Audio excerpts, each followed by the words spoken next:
देतं का? नाही, मी ते करत नाही. जगामध्ये हॅकिंग ह्या क्षेत्रातच करोडो नोकऱ्या आज उपलब्ध आहेत. म्हणजे माझा विषय तोच आहे बोलण्याचा की AI, IT सिक्युरिटी आणि ह्या सगळ्यातल्या असलेल्या संधी. जेव्हा 1992ला कम्प्युटर आलेलं तेव्हा वाजपेयींनी, अडवाणींनी संसदेवरती मोर्चा काढलेला बैलगाडीचा, कम्प्युटर नको म्हणून. म्हणजे ते राजीव गांधीच्या विरोधात गेलेले आणि म्हटले की आम्हाला कम्प्युटर नको आहे. याचं कारण काय असतं की अशा गोष्टी जेव्हा येतात तेव्हा लोकशाहीकरण होतं अशा गोष्टींचं. तंत्रज्ञान कधीही लोकशाहीकरणाला मदत करतं. आत्ता ही सेम तीच गोष्ट होती आहे. आत्ता जेव्हा IT सिक्युरिटी, AI वगैरे सगळं येतं तेव्हा वरून सगळ्यांचा विरोध आहे. AI नाही आलं पाहिजे, AI नोकऱ्या खाईल वगैरे. असं काहीही होत नाही आहे.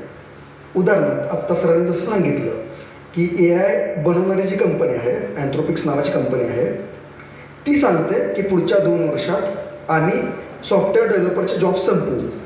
म्हणजे जगामध्ये परत कधी सॉफ्टवेअर डेव्हलपर लागणार नाही आहेत. आता त्या कंपनीमध्ये सॉफ्टवेअर डेव्हलपरची जॉब आहे. कुणाला अंदाज आहे का की त्या कंपनीमध्ये जर तुम्हाला सॉफ्टवेअर डेव्हलपर म्हणून जॉईन करायचं असेल तर ती कंपनी पगार किती देते? महिन्याला $6 लाख. महिन्याला $6 लाख ती कंपनी इंजिनियरला देते, जे म्हणते की पुढच्या 2 वर्षात आम्ही इंजिनियरचे जॉब संपवू. का? ह्याचं उत्तर हेच आहे की लहान मुलं असतात माहिती आहे का? आपण लहान मुलांना का बरं हे करतो? कारण लहान मुलं अनप्रेडिक्टेबल असतात. अनप्रेडिक्टेबल असतात म्हणजे ते पुढच्या क्षणात काय करतील माहीत नसतं. AI तिथंच कमी पडतो. AI जर कुठं कमी पडतो तर तिथंच कमी पडतो. AIला पुढच्या क्षणाला काय करायचं आहे हे गणित करून, कॅल्क्युलेशन्स करून ठरवावं लागतं. आपल्या माणसांमध्ये असतं मेरे मन को भाया. आत्ता मला वाटलं मी केलं. हेच वेगळेपण आहे आपलं आणि AIचं. मग IT मध्ये जर पुढच्या 5 वर्षात नोकऱ्या टिकणार आहेत, टिकवणार आहेत, IT मध्ये जॉब राहणार आहेत, तर ते कुणाचे राहणार आहेत? ते अशाच अनप्रेडिक्टेबल लोकांचे राहणार आहेत, जे काहीतरी वेगळं विचार करतात. म्हणजे आज मी IT सिक्युरिटीमध्ये आहे. माझे मित्र आहेत जे IT डेव्हलपर आहेत. मी जेव्हा इंजिनिअरिंग करत होतो तेव्हा 10-15 वर्ष आधी मला हॅकिंग शिकायची होती. तेव्हा सगळ्यांनी मग चेष्टा केली की अरे हॅकर म्हणजे पैसे चोरणार का, हे करणार का, ते करणार का. पण मला माहीत होतं की 10 वर्षांतर काही होणार आहे. ITच्या फील्डमध्ये सिक्युरिटी किती गरजेची येणार आहे. त्यामुळे मी ते केलं. आता आपल्या मुलांना काय शिकवलं पाहिजे ITमध्ये? तर सगळ्यात चांगलं उत्तर AI शिकवलं पाहिजे. ITमध्ये AI वापरून काय करता येऊ शकतं हे शिकलं पाहिजे. त्यासाठी AI/ML नावाचे कोर्सेस आहेत. AI/ML तर काय AI म्हणजे आर्टिफिशियल इंटेलिजन्स आणि ML म्हणजे मशीन लर्निंग. मशीन लर्निंग खूप सोपं असतं. फॉर एक्झाम्पल तुम्ही इंस्टाग्राम बघता, बरोबर? इंस्टाग्राम बघताना तुम्ही एक 5 रील बघितल्या, त्याच्यानंतर 6वी रील तुम्हाला त्याच्यासारखीच येते. ही कशी येते?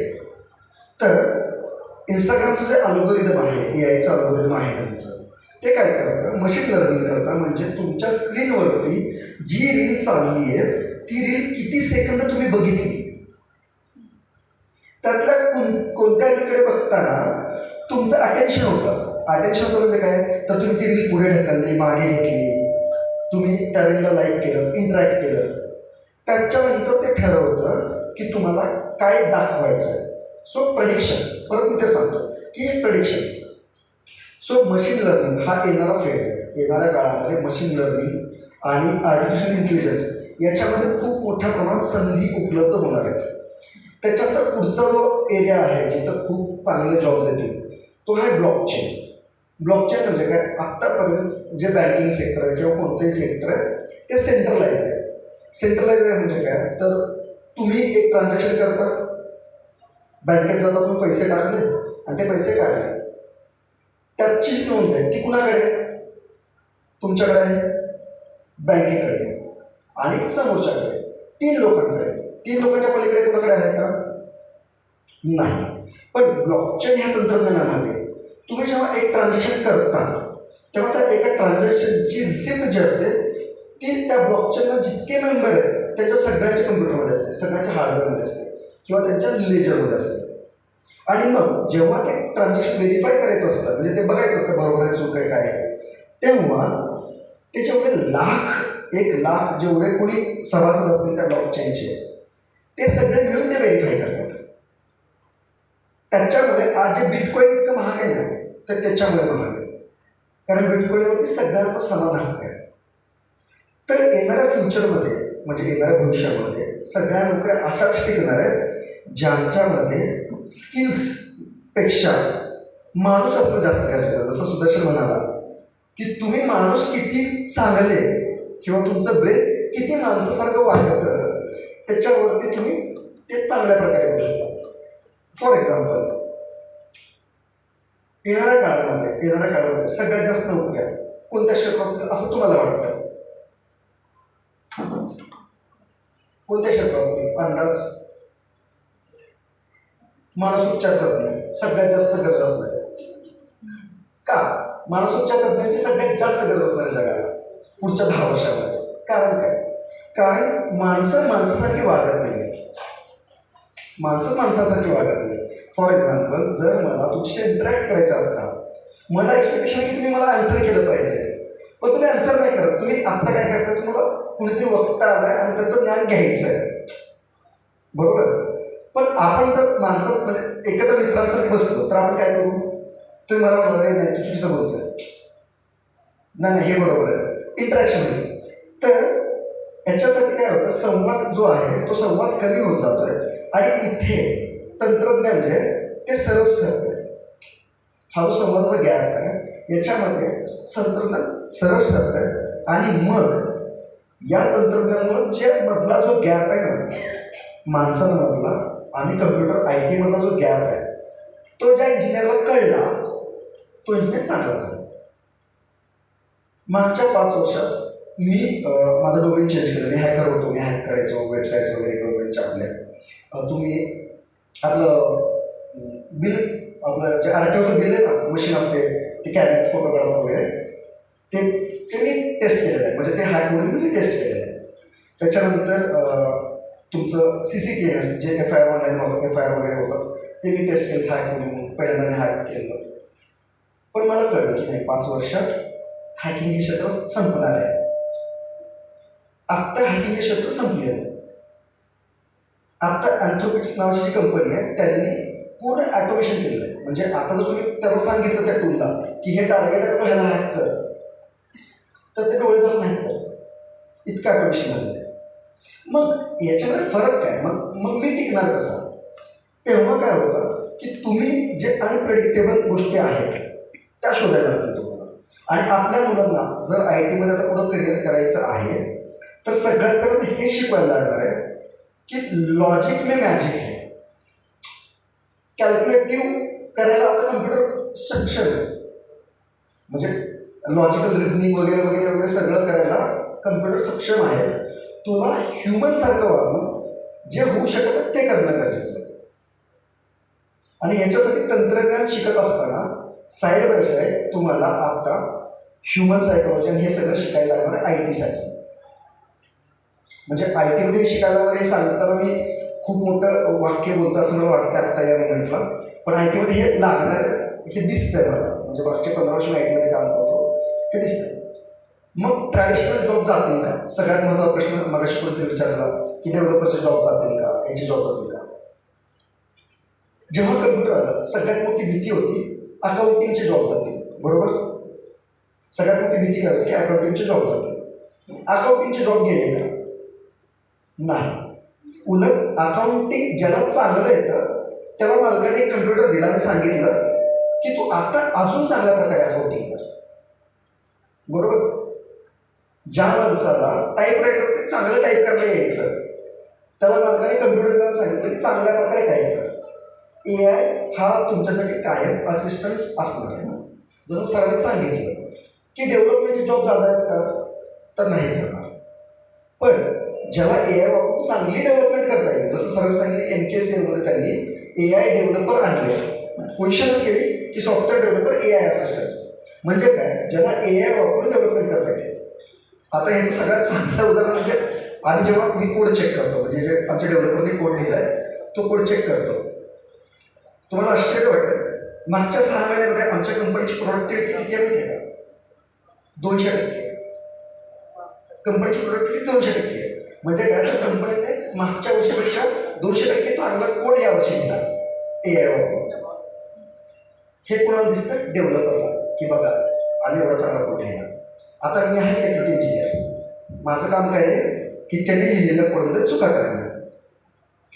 200% कोड त्यांनी लिहिल्यानंतर 200% कोड त्यांनी लिहिल्यानंतर त्याच्यामध्ये आम्हाला 300% जास्त चुका भेटल्या. का? कारण जो AI कडून तुम्ही कोड लिहून घेताय तो तुम्ही वाचतच नाही ना. डेव्हलपर वाचतच नाही. डेव्हलपर काय म्हणतात की कोड लिहिलाय, तो कोड दिसतोय, तो कोड काम करतोय. कसा करतोय, काय करतोय, व्हेरीफाय करायचं नाही. तर आता जेव्हा मला सांगितलं जाईल इंटरव्ह्यू घे एखाद्या इंजिनियरचा, मी काय करेल? भाई तू AI कोड लिहितो चांगली गोष्ट आहे, पण AI तुला काय कोड लिहून दिलाय तो तुला कळतो का? फरक होतो. मग डॉक्टरांनी कंपाऊंडर म्हणला, कंपाऊंडर गोळी देऊ शकतो का? देऊ शकतो. डॉक्टरने सांगितलंय, तो दररोज ऐकतो, डोकं दुखतंय पॅरासिटामॉल, डोकं दुखतंय पॅरासिटामॉल, डोलो 650. पण जर उद्या डोक्यासोबत जर तरी म्हटलं की नाही गोळ्याचं पण इथं थोडंसं दुखतंय, कंपाऊंडर काय करणार आहे? मला नाही कळलं. सेम जो डेव्हलपर फक्त AI बेसवरती कोड करेल तो पुढे टिकणार नाही. पण AI वापरून जर तुम्ही डेव्हलपमेंट करणार असाल आणि समजून घेणार असाल की आपण काय करतोय, तर मात्र पुढच्या फ्युचरमध्ये असे डेव्हलपर टिकणार आहेत. सेम ॲप्लिकेबल होतं पण IT मधल्या प्रत्येक क्षेत्रामध्ये. आता IT मध्ये म्हटलं जातं की सहसा डेव्हलपरचा जॉब माहीत असतो आपल्याला, डेव्हलपर आहे. त्याच्यानंतर IT सपोर्ट माहीत असतो की जे कम्प्युटर रिपेअर करतात वगैरे. पण हे सोडून हजारो जॉब आहेत, हजारो जॉब आहेत. तर आपल्या मुलांना जर तुम्हाला हे शिकवायचे तर भविष्यात येणाऱ्या संधी काय हे बघून त्याच्यामध्ये ट्रेन केलं पाहिजे. फॉर एक्झाम्पल आत्ता जे IT इंजिनियर आहेत त्यांना सगळ्यात मोठी जर काय संधी उपलब्ध होणार आहे AI मुळे, तर ती संधी उपलब्ध होणार आहे AI रिस्क अँड गव्हर्नन्समध्ये. म्हणजे तुमचा AI काय सांगतोय त्याच्याने काय रिस्क बनणार आहे, त्या रिस्क आयडेंटिफाय करणारी एक टीम असणार आहे आणि हे काम IT इंजिनियर्सनाच मिळणार आहे. फॉर एक्झाम्पल ॲमेझॉनने एक AI डिप्लॉय केला, जो AI आलेल्या कॅन्डिडेटचे रिझ्यूम बघतो, त्या रिझ्यूमवरून तो ठरवतो की हा कॅन्डिडेट या जॉबसाठी फिट आहे की नाही. AI होता. त्या AIने ॲमेझॉनकडे आलेल्या 90% महिलांचे आणि ब्लॅक लोकांचे रिझ्यूम रिजेक्ट केले. का? कारण AIने जो डेटा यूज केला त्या डेटामध्ये सांगितलं की महिला प्रेग्नेन्सीच्या सुट्ट्या घेतात, महिलांना पाळीमध्ये सुट्ट्या लागतात, महिलांचा हा प्रॉब्लेम आहे, महिलाचा तो प्रॉब्लेम आहे, तर महिला फिट नाही आहे जॉबसाठी. बायस, AIमध्ये बायसेस क्रिएट. ब्लॅक हे पोलीस केसेसमध्ये असतात, ब्लॅक आणि थिकल बिझनेसेस करतात, ब्लॅकचं असं असतं, ब्लॅकचं असं करतात, तर black is not fit for jobs. Blacks are not fit for job. 90% resume त्यांनी रिजेक्ट केले. विषय इथं थांबला नाही. ॲमेझॉनला पेनल्टी भरायला, कारण इथे आलं डिस्क्रिमिनेशन, जेंडर बेस्ड डिस्क्रिमिनेशन आलं. म्हणजे तुम्ही लैंगिक ह्याच्यावर तुम्ही नाकारला कुणाची तरी संधी, प्लस रेस बेस्ड डिस्क्रिमिनेशन. तर मग कंपनीला उत्तर द्यायला लागलं की असं का. मग कंपनीने मान्य केलं की आमच्या AI कडून ही चूक झाली आहे आणि आमच्या AI ची चूक सुधारली. आणि तिथून एक नवीन युगाचा उदय झाला AI मध्ये रिस्क आणि गव्हर्नन्स.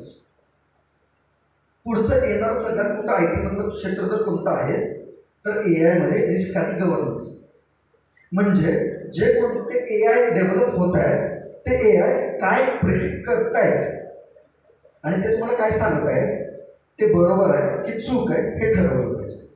आणि ती बघणारी टीम जी असणार आहे ती AI रिस्क आणि गव्हर्नन्सची असणार आहे. जी त्या ए आयला नियमात ठेवेल.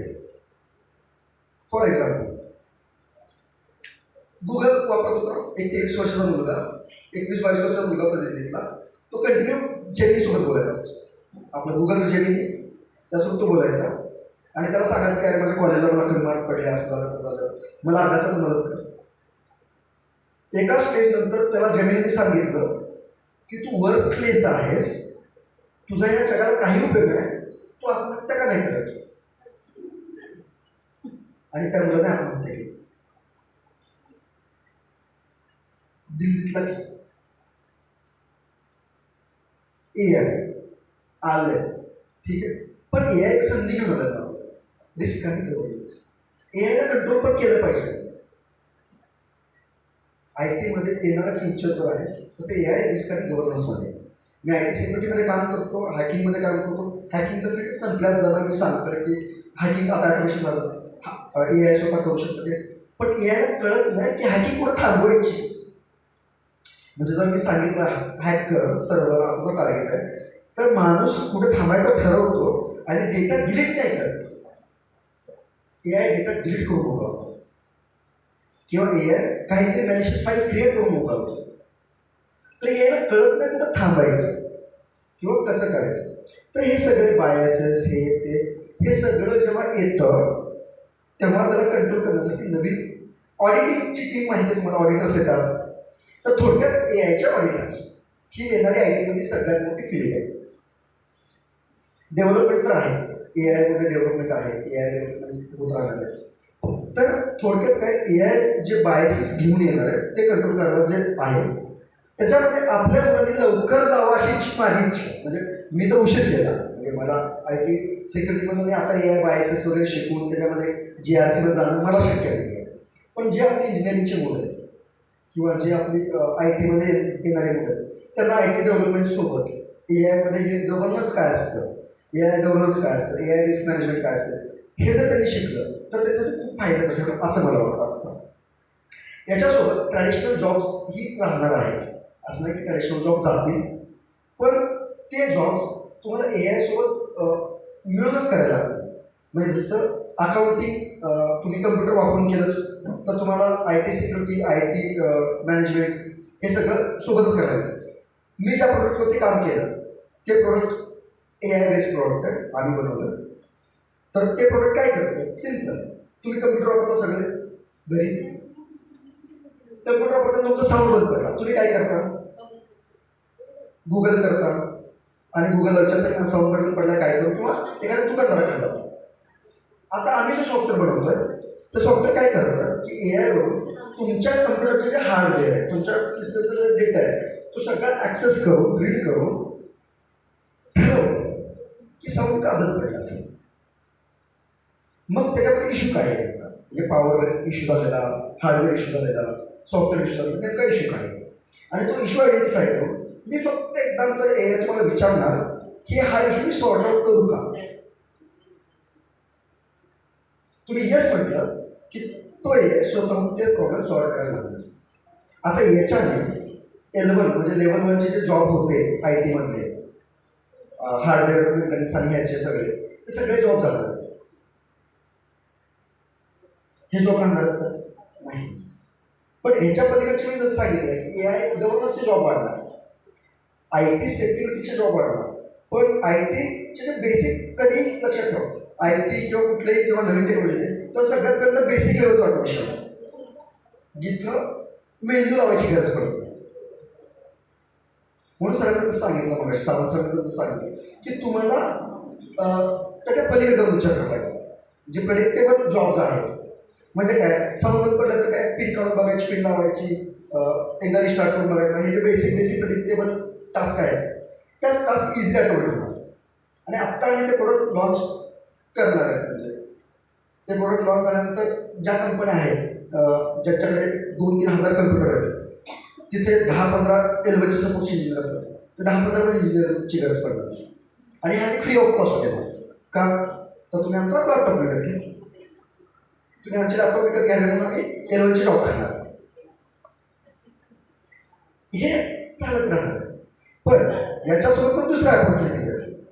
दुसरी ऑपॉर्च्युनिटी काय, तर आमचा जो डॅशबोर्ड आहे ते डॅशबोर्डमध्ये ते कॉन्फिगर पण करता आलं पाहिजे ना, ए आय कॉन्फिगर करता आलं पाहिजे.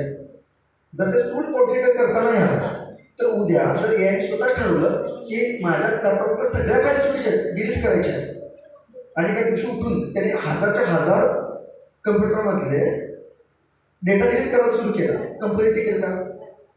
मग आता आम्ही त्याच्यावरती काय करतोय, तर 2 इंजिनियर बसवतोय जे ते ए आयला मॉनिटर करते की ए आय काय ऍक्टिव्हिटी करतोय, ए आय मध्ये काय होतंय काय नाही, ए आय कोणता डेटा गॅदर करतोय, ए आय तो डेटा कसा हे करतोय. सो आपल्या मुलांना जर आता आय टीमध्ये जायचं आहे तर हे मशीन लर्निंग आहे बघ, की मशीन लर्निंग म्हणजे काय, तर ए आय मशीनमध्ये काय काय ऍक्टिव्हिटी करतोय ते सगळं आपण लर्न करतो.